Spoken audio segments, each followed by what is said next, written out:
Naka-unleaded ako ngayon. Okay lang bang mag-replace ng premium?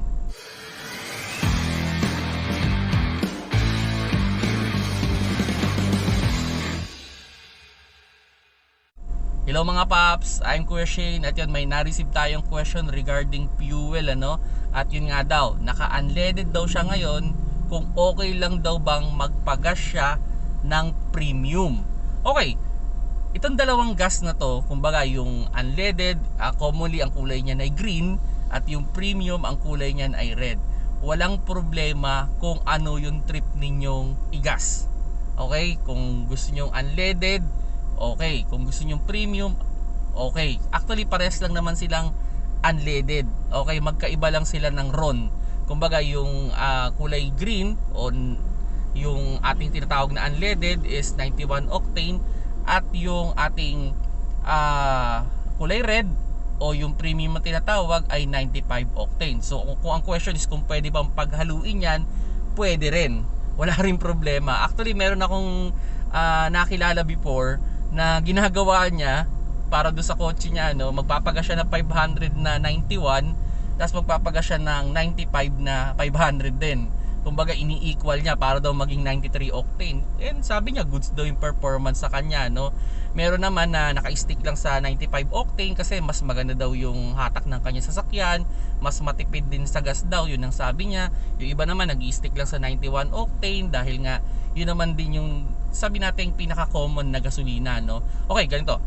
Siguro may mga kukontra sa akin dyan, baka may mga kukontra. Para sa akin na ito, ito yung preference ko. Kung more on city driving ako, okay, more on city driving, I prefer to gas up a unleaded o yung 91 octane. Okay. Now, kung ako ay mag-highway driving o sabihin natin mag-out of town, I prefer 95 octane. Okay, kasi ito lang naman yan. Ito may personal experience lang to dun sa mga kotse ko. Baka kasi iba yung kotse ninyo kaya hindi nyo may experience. Pag naka 95 octane kasi ako, I feel the extra power ng kotse. Sabihin natin mas mabilis siyang umarangkada, okay siya for overtaking. Oo, mas mahal siya ng piso.